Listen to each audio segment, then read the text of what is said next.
Oke, Bung Rocky. Jadi ini Anda masih jalan-jalan ini masih di Amsterdam ya, Bung Rocky ya? Iya, ini lagi mau cari toko yang jual jersey orange Ah. karena di Amsterdam gue pro Belanda walaupun mainnya di Jerman. Oke, jadi ya saya kira pasti lagi demam Piala Eropa memang ya, terutama Jerman Yes. di Jerman, tapi Belanda kan ini masuk ke babak berikutnya, jadi masih demam soal itu. Tapi kita lanjutkan Iya. soal Indonesia ya, Bung Rocky. Kemarin itu ternyata Oke. memang kita yang kemarin Pusat Data Nasional itu down dan itu ratusan lembaga dan kementerian yang terkena itu rupanya itu karena itu semacam hacker ya, hacker ransom itu disebutnya begitu dan dia minta tebusan sampai berapa? 131 miliar kalau tidak salah dan pemerintah memutuskan untuk Ya, menolak ya. menolak untuk tidak mau membayar itu. Ya, poin di dalam sistem yang sangat sophisticated itu pekaan terhadap teknologi itu yang paling penting.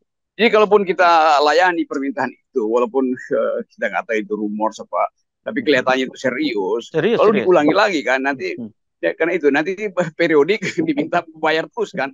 hmm, Jadi lebih baik itu persiapkan teknologi baru kan, bukan hmm, sekedar ngomel-ngomel bahwa ini adalah ada hacker yang membaca kita atau apa lagi ada seseorang yang menganggap bahwa uh, ahli IT yang membaca. Bagaimana ahli IT membaca kan? Jadi semua hal itu jadi satu. Sebetulnya ada kondisi baru yang mesti kita pahami hmm. bahwa kita rentan dan kerentanan Ya, itu yang bisa jadi ya. faktor nanti dalam pemilu Hmm, justru. Jadi kan sinyal bahwa hmm, kalian kita watch loh, hmm. the big brother is watching us, kira-kira begitu. Ya, ya, ya. Tetapi satu hal yang mesti diucapkan pemerintah, tanggung jawab dia apa terhadap Ya. lumpuhnya sistem informasi nasional. Ya, ya. Ini kan biasanya hal-hal semacam itu soal hacker gitu di mana-mana ya dan sebuah negara maju pun juga pernah dicoba. Tapi mereka rata-rata itu hanya dalam hitungan menit, hitungan jam gitu udah bisa pulih kembali. Ini kita sampai berhari-hari udah lebih dari 5 hari nih, Bung. Kamis, Jumat, Sabtu, Minggu, Senin, Selasa sudah berapa hari? Sudah 6 hari. Jadi ini betapa sebenarnya kita diketawain juga oleh dunia gitu dan ya dalam soal ini, Bung Rocky. Ya ini kita juga disindir oleh dunia tuh Hmm. dan kemungkinan-kemungkinan kita memperoleh dukungan untuk menyelesaikan masalah ini juga menunjukkan bahwa kita lemah. Lalu orang mulai berpikir, dunia berpikir ya buat apa kalian punya BRIN segala macam tuh, Hmm. Hmm. pusat cyber security segala macam. Hmm. Jadi ide yang ada di publik sekarang adalah menginginkan pemerintah tuh jelasin dong apa Hmm.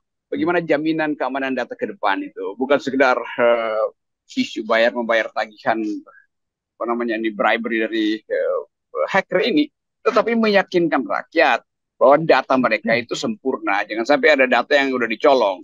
Ya, jadi, kan orang menganggap dalam keadaan tiadanya keterangan bisa terjadi manipulasi. Mungkin ada rekening mak-mak yang udah pindah ke bapak-bapak atau bapak-bapak pindah ke judi online lagi setelah siap-siap untuk ganti rekening. Jadi semua itu menimbulkan kekacauan informasi dan itu yang membuat kita tegang nih. Apa sebetulnya? Hmm. Kenapa nggak ada satgas yang selalu siap siaga untuk mengatakan oke dalam 2-3 jam pasti selesai soal-soal itu. Ya, ya. Ini bahkan dikatakan oleh Kepala BSSN ya, Badan Sandi dan Cyber itu bahkan sampai data-data Inavis pun. Jadi ini Polri ya, ini Inavis ini kan untuk Ya itu Polri ya. itu pun juga berhasil di hack gitu. Bayangkan ini betul-betul sebenarnya kita dibuat porak-poranda sekali kalau kemudian sampai down berhari-hari ini sebagai sebuah bangsa ini kalau kita membayangkan dalam pertempuran sebenarnya kita ini udah kalah total sekarang ini. Itu juga teguran sebetulnya pada pemerintah untuk melihat pusat data itu dan orang man behind the gun ini betul-betul yang profesional tuh, yang Ya. mampu mendeteksi keadaan per detik. Kadang-kala tuh ke lembaga-lembaga ini kan dipimpin oleh orang yang berpangkat tuh, yang kepekaannya juga Betul, kurang sebetulnya betul. kan. Jadi Ya. soal-soal semacam ini akhirnya timbul semacam pikiran ini ngapain sih mereka yang udah purnawirawan misalnya hanya karena Hmm. penempatan itu Hmm. jadi sekaligus peristiwa ini harus dipakai untuk mengevaluasi, terutama jabatan-jabatan yang sangat rawan ini harus dipegang oleh orang yang masih fresh, pengetahuan dia tentang teknologi, Hmm. komputasi, dan high tech harus mumpuni, supaya dia selalu waspada tuh. Jadi Hmm. ini kan bukan jabatan politis, ini betul Hmm. jabatan profesional, keahlian teknis, dan Hmm. pure teknis tuh. Nah, kemampuan itu yang tidak ada atau kurang diperhatikan ketika ada penempatan pada biasanya kan ini wilayah security juga nih, apa namanya purnawirawan militer atau yang ditugaskan di situ. Tapi sekali lagi dasar dari pikiran kita adalah aktifkan kaum profesional untuk masuk di situ supaya dunia internasional juga dikasih sinyal bahwa kami punya pasukan loh, dan pasukan ini bukan pasukan militer kira-kira begitu yang dianggap bos. Kan teknologi baru ini, cyber security, cyber war segala macam itu hanya boleh atau sangat lebih fungsional kalau dikerjakan oleh mereka yang betul-betul profesional, bukan mereka yang datang hanya karena kebutuhan penempatan. Oh iya, purnawirawan nanti pembekalannya belakangan. Padahal dari awal requirement-nya adalah kemampuan teknis dan pengetahuan global security, itu intinya. Ya. Kan generasi-generasi ini, apalagi generasi sebaya kita, atau bahkan ada yang di atas kita gitu ya, Bung Rocky. Tapi saya kira sebaya kita lah kalau yang sekarang di pemerintahan atau di bawah kita malah. Tapi itu kan generasi-generasi kolonial gitu, Bung Rocky. Padahal sekarang ini generasi digital kan. Ini yang terjadi saya kira. Penyebabnya seperti itu juga menjadi faktor yang dipahami juga oleh mereka-mereka yang memainkan ini sekarang. Jadi yang memberikan malware seperti sekarang ini. Iya, ya, artificial intelligence, cyber security, soal big data, itu semuanya, itu komposisi itu yang memungkinkan mereka yang punya pengetahuan berlebih dalam 3 soal itu misalnya, itu menguasainya dan mempraktikannya, mencari calon korban di negara-negara yang mereka lihat ini nggak paham teknologi, yang ini ketinggalan secara psikologis untuk masuk dalam wilayah-wilayah teknologi security. Ya. Oke, saya kira ini kalau dari sisi kemudian dari sisi perang cyber ya, Bung Rocky, ini betul-betul sebenarnya kita diketawain oleh dunia ini. Kita betul-betul tahu kelemahan kita sampai berhari-hari ini nggak bisa dipulihkan itu kan. Dan ini biasa seperti ini, nanti akan ada yang nyoba lagi kalau seperti itu. Ya, percobaan itu mungkin udah sedang disiapkan hari-hari ini. Kan mereka membaca ini 3 hari loh, nggak ada 4 hari loh, udah seminggu loh kira-kira. Jadi ada semacam sebetulnya hobi di antara hacker ini untuk saling kirim informasi. Terus gue mundur, lu coba ya. Jadi kira-kira begitu kan. Sementara mereka yang ada di pusat pengambilan keputusan nggak punya kepekaan yang orang sebut sebagai pendadakan itu. Kan semua mereka tidak lagi terlatih melihat dunia ini yang setiap 2-3 detik teknologinya berubah. Setiap 8 jam ada temuan software baru. Jadi kemampuan mengucapkan keterangan pun sudah dibaca oleh hacker internasional. Ya.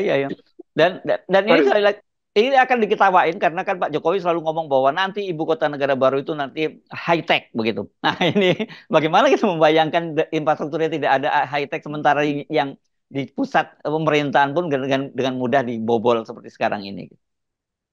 Kenapa sih mesti dikaitkan lagi dengan persepsi Pak Jokowi tentang high tech, smart city? Ya.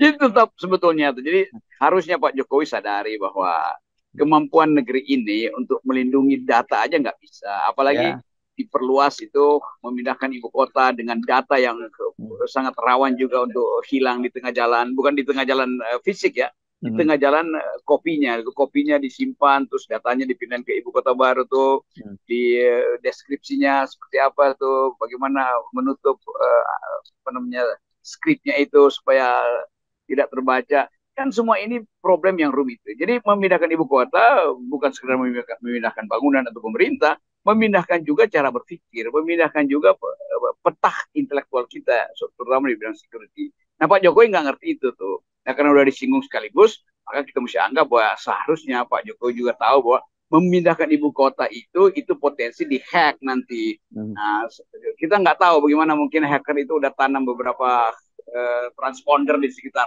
pohon-pohon di ibu kota untuk menyadap data kita kan sebelum dia dipindahkan itu. Jadi infrastruktur kita itu tidak dihasilkan melalui cara berpikir global security yang ada infrastruktur fisik, fondasi, beton segala macam. Sementara di atas ibu kota itu lalu lalang frekuensi dan kita nggak pernah tahu nih frekuensinya lewat siapa itu, kantor mana yang paling strategis di situ. Nah, itu sebetulnya kritik kita dari awal tuh bahwa tidak ada AMDAL, apalagi AMDAL security atau AMDAL intelijen. Nah, ibu kota sekarang ada dalam bahaya sebetulnya. Sinyal yang dibuat hari ini di Jakarta dengan batalnya banyak penerbangan, sistem perbankan yang kacau, itu potensi untuk diulangi mungkin 2 minggu lagi nanti. Dan itu bisa terjadi berturut-turut karena tetap nggak ditemukan alasan mengapa Indonesia gagal memproteksi data-data dasarnya.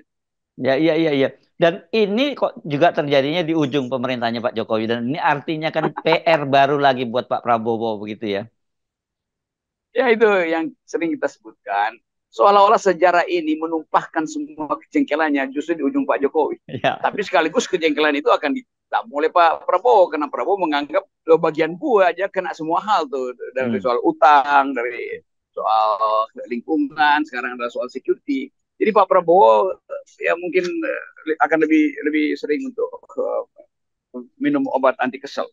Yes, oke. Baik, Bung Rocky. Oke, makasih ya Bung Rocky ya. Yes, 0% ya. yes, Ya, oke. 0% kan.